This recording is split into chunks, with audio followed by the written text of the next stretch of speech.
chapter that is under focus right now is the portrait of a lady by a world-renowned columnist, reporter, journalist, editor, writer, and whatnot, blessed with mammoth learning. Who is the person? KHUSHWANT Singh. The portrait of a lady. You are to make a portrait, you have to build a portrait, you imagine something, but how do you make a portrait? You take a pencil, you draw some lines, a beautiful caricature, you take a brush, you take some paint, dip the brush into the paint and make beautiful lines, and a figure comes projecting forward. You make a picture like this. But I am not an artist, I am not very good at doing all these things, so I cannot possibly teach you all those things. But one thing I can tell you here is we are with language. And KHUSHWANT Singh draws a real life-like picture of his own grandmother through what? No paint, no brush. Through words, beautiful words, beautifully associated words. Now imagine when I say a wrinkled face. You know what wrinkles are? I was once a sweet child with no wrinkles. Now I have wrinkles and I have gray hair. Features keep on changing. Now one day I would be an old fellow. If I keep on living more, I would become an elderly fellow. And further wrinkles and wrinkles and wrinkles, I grow old with the stoop. And this is life. You are born and life keeps on advancing. Life keeps on happening. So there are different phases. So when I say a wrinkled face, when I say dirty clothes, a shabby figure, what do you imagine? What comes to your mind? When I talk about a situation where I use the words horrible, does anything beautiful come to your mind? Obviously not. Horrible is horrifying. It must horrify. So the use of words is so beautifully done that KHUSHWANT Singh weaves a lifelike picture of his own grandmother. To the chapter we are to study, we are to focus at, is a lifelike portrait, but through the use of language, through the use of words.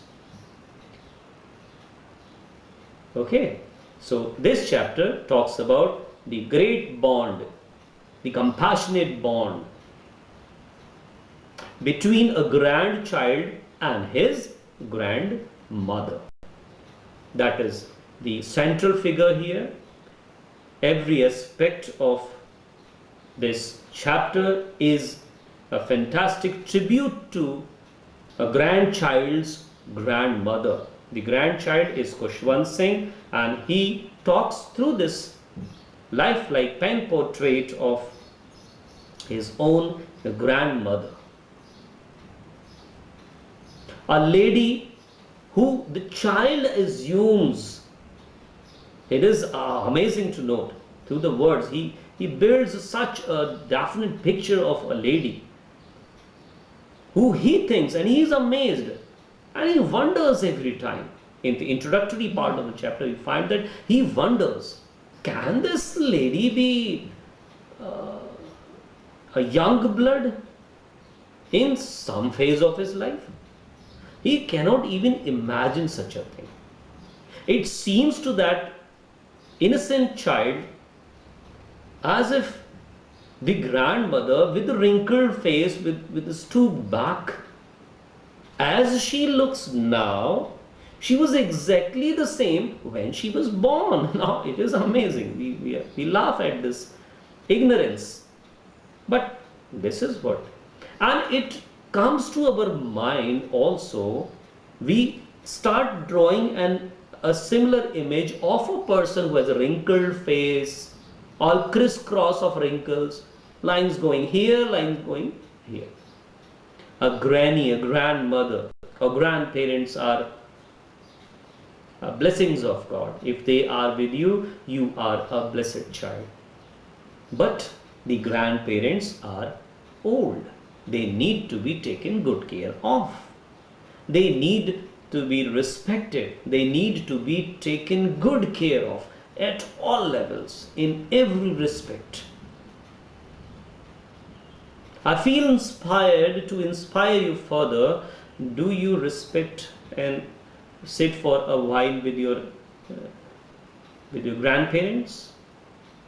If you do so, I bless you further. If you do not do so, start doing that, because there is loneliness that they are troubled with at times. We are walking with the pace of life and we are so busy with our daily schedules. We have such a hectic schedule in our life. These days life is not a happy situation for so many out there. People are busy, and the quality time that must be spent with our family members to strengthen the family bond further gets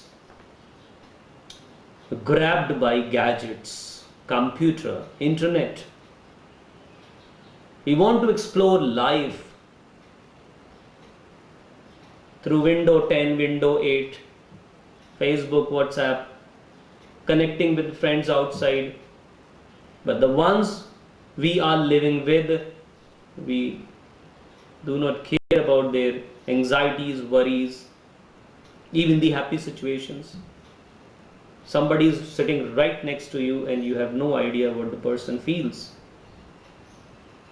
We can extend this idea to our parents also, parents, grandparents. So family members, they are living together, but they are ignorant of one another's or each other's woes and worries. That is not a good situation. So this chapter talks about, indirectly or directly, about certain aspects of life. One such aspect that has been prominently built up here through the life and the different phases in the grandmother is loneliness. What happens? Why would she feel lonely? Why would she be dejected? Why was she so disturbed in a certain phase of life? And now she is unhappy, and she would find solace in just praying to the Almighty every time. She would not talk to anybody else. She would become so desperate that she would not talk to anybody. She was deeply hurt from within. There might be reasons behind, but finally everything can culminate into one thing, that the grandmother is suffering from loneliness. So are we taking good care of our elderly people at home? Do we sometimes help them with their doings, sit with them to talk about fabulous stories of their life, to seek their life through their experiences, talking to them, sitting with them? If we do so, well and good. If we do not do so, at least after the completion of this chapter, we should start doing that. Coming straight back into the chapter, it is a pen portrait, no paint, no brush. Words, words and words, and we get such lifelike picture of the grandmother through the observation. The first hand witness is the grandchild, and now he is our writer of this. If we take it as somebody writing for somebody else, this would be the biographical note.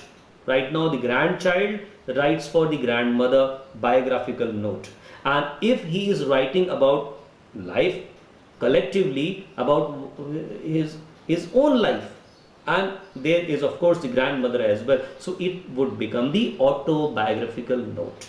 I write about my own self, that is an autobiography. I write about somebody else, that is a biography. autobiographical note. In Hindi we call it Atmakatha, apne bare mein likhna. So this can be taken as like this. So it is a beautiful pen portrait of the grandmother. And what gets highlighted? The bond in between. That experiences three phases. How many? Three phases. First phase, when the grandchild was a sweet little boy and he lives in the village, a cozy situation, a happy situation, life free from any worries, all worries. He is living with his grandmother.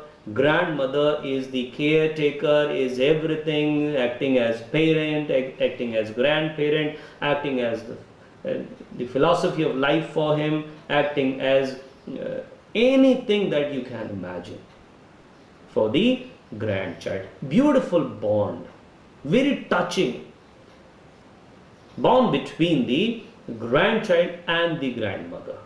Phase number 1. The grandmother narrates fabulous stories, tales from the scriptures, Lord Rama, Lord Krishna, and all beautiful prayers.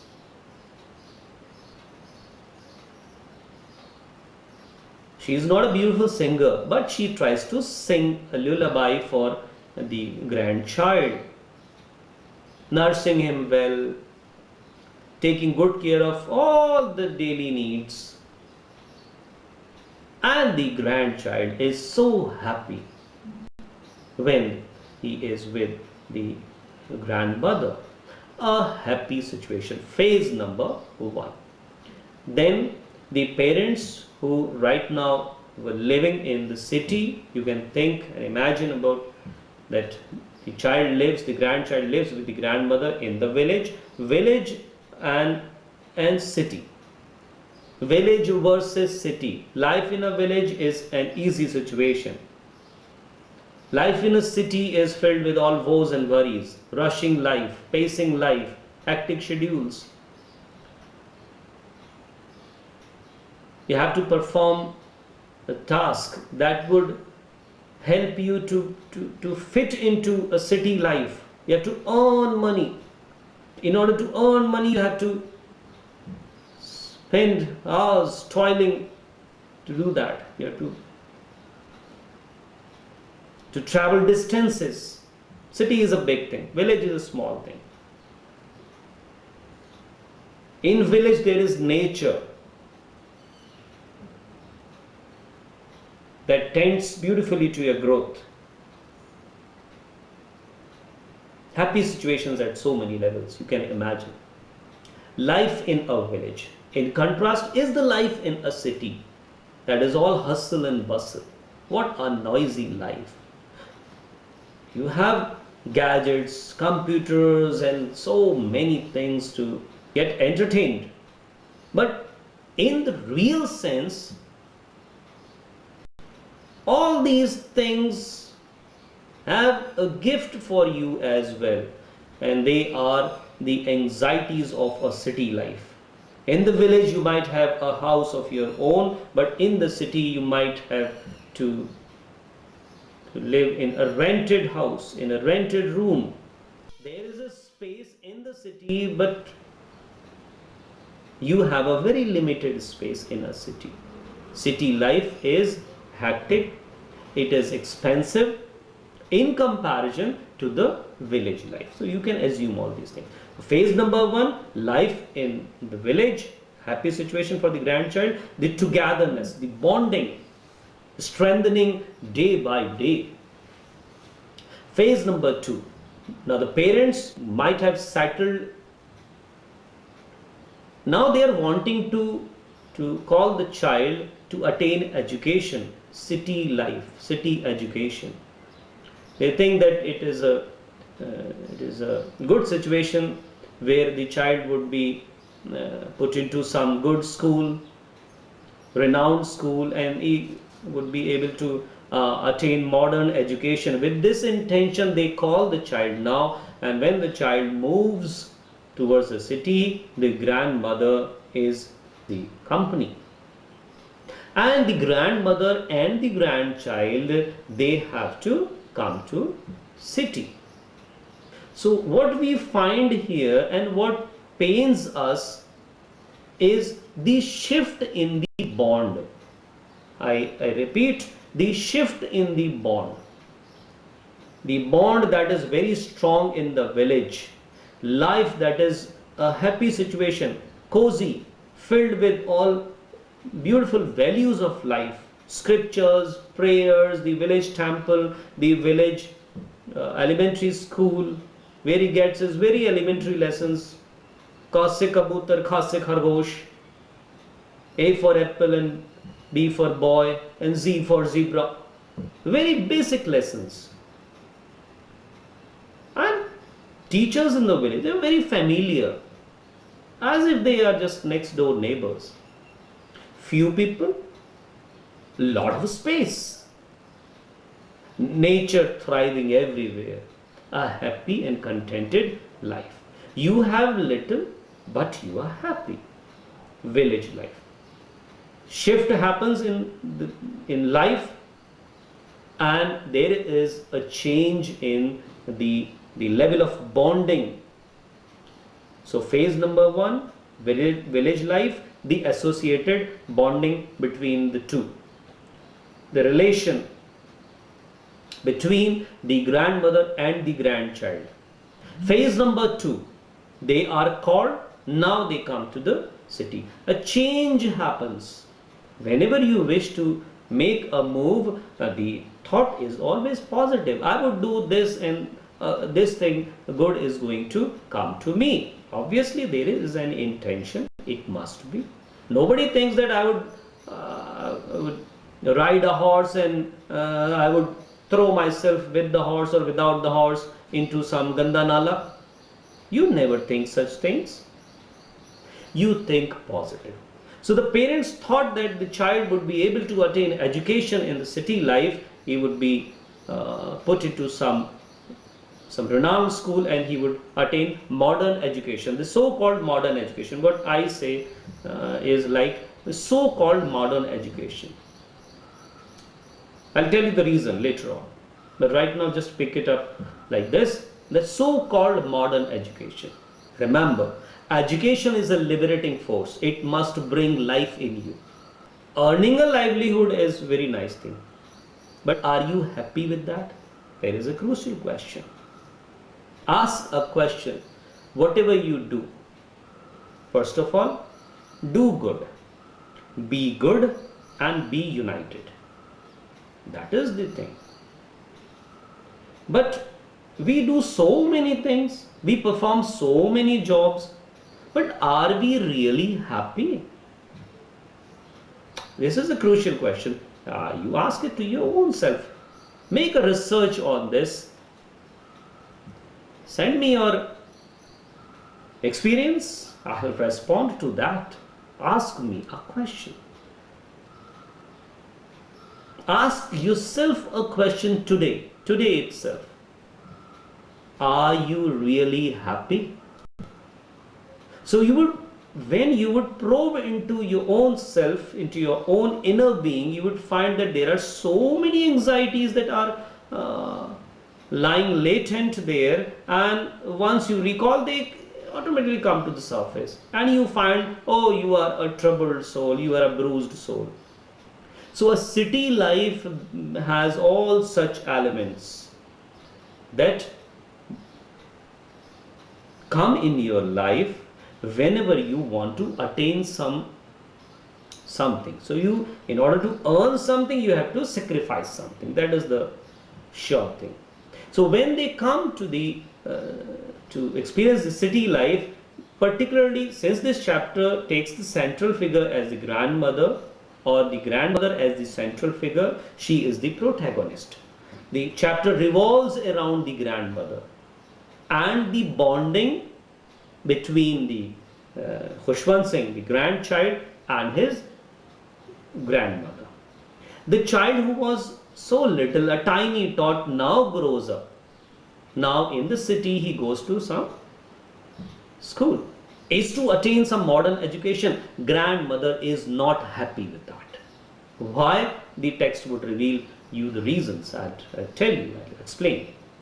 Second phase. So the shift in the bonding, the first phase, the second phase, where there is a change. Now the grandmother is not happy with the kind of education that the child, her grandchild, her loving grandchild receives at school. Why is she not happy? There must be a reason behind. You attend music classes today. There are special music lessons for you. I'm singing a song. I too try to sing so many times, although I'm not so mellifluous, but I try to do so because I love to do it. Because I do not find that there is any harm in singing. But the grandmother had some very different notion. She thought that the music lessons at school are doing all harm. They are ridiculous. They must not be there. She feels bad. Now, one more thing I would like to hint you, that the grandmother has a belief system working in her, but she is helpless because the deciding factors are parents, not the grandmother. Remember. So the only thing that she can do right now is to feel bad, is to feel hurt, is to resolve it from within, that okay, now life is out of my hand. And for the grandchild is no more in my command. Somebody was in your command. You did all life to the person, and suddenly somebody takes charge. How would you feel? Of course, not good, bad. Ego gets hurt. Self-esteem gets hurt. Now we feel dejected. We are despondent. Take all these things. Now working in the grandmother. Now she feels bad. There are reasons behind why she feels bad. There are answers that you have to pick up in order to respond to certain questions that would be set on those phases. But the final thing is this, that no, she cannot do anything with that. If the child is to attain education, it is the parents who are to decide. That old lady is illiterate. She is not herself that much educated. Educated in the sense that literacy. Education is beyond literacy, okay? I'll talk about that later on. So, she cannot help it. But she can just be an onlooker, whether the things are going this way or that way. This is one thing. Phase number 2, she feels bad. Now further worse are the things going to come to her. Not in any other sense, that the parents are not taking good care of her. It is not talked about. In focus is the attitudes. In focus is what happens in her own self. How she feels right now. At village, she must be the happiest. The grandparent who has the grandchild always with him or her is the happiest grandparent. But the child must grow. Life is to keep moving. In the address, we learned this thing. So, you cannot remain a child. You cannot always jump onto your parents' lap. Oh, Papa मैं घर आ गया. Oh, Papa mummy मैं घर आ गया. And they would say, oh, मेरा कुच्चू कुच्चू बच्चा. How can it happen? You grow up. So life must change. And you always think that it is going to change for the better. But there must be somebody feeling something else. This is all psychology. So the grandmother was stubborn in that sense. She did not accept any such idea of modern education. She hated that. She hated music lessons. She had an argument that music is meant only for beggars and harlots, the prostitutes.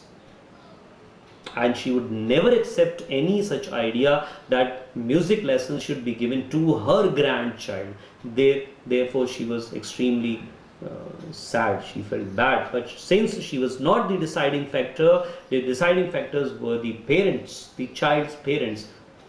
She could do just one thing. She could resolve it in her own self as to stay alone.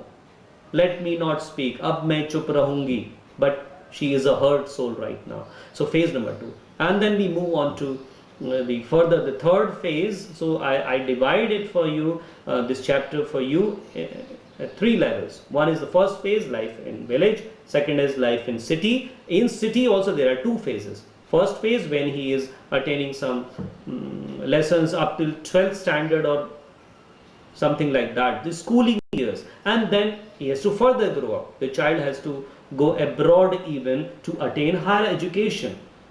The third phase. And with every advancing moment, we find that the grandmother is further and further and further miserable. And finally she dies. On this pathetic note, the chapter comes to an end. But there are certain very touching phases in the story that I would help you to come across beautifully and with great understanding, if you trust me to that level. So today I just tried to introduce you to the lesson that is a pen portrait out of the hands of the grandchild for his own grandmother. It talks of the bonding, it talks of everything that life has. There are sad situations, we may feel sad when we would come across such phases, but this is life. What can be done? This happens to everybody. Sometimes we are together with our so many friends, sometimes we have to stay alone. So when you stay alone, what would you do? So I would suggest you one thing, what we have to do. In the address, the chapter by Marga Minko, what did we learn? We learned to bring a change. How would it come? You have to change your perception, you have to change your attitude in order to bring the change, and then only life would experience the change. If you become stubborn, if you hold on to a certain situation or a notion or an idea that is not doing any good to you, you will be the sufferer. Here we find that the grandmother suffers because he could not change her attitude. She is a rustic lady, she is a beautiful soul, but she is at the same time a bruised and aching and a hurt soul. And we feel bad about the grandmother. We feel pity on that poor figure. But this is life. A child who is a tiny tot must grow up, and when life grows up, thrives in you, you blossom, and you have your own life that must work in you, through you and with you. So if I expect you to stay a tiny tot always, and me as a grandparent doing every time coochie coochie to you, you would feel bad. There are situations that must change. So it is better to adapt. If you are adept enough to adapt to the situation that is changing, you are a happy soul. Otherwise, not. This is what is represented to the character of the grandmother, KHUSHWANT Singh's grandmother. God bless you for listening me well. Take good care of your physical health, mental alertness, and emotional well-being. God bless all of you.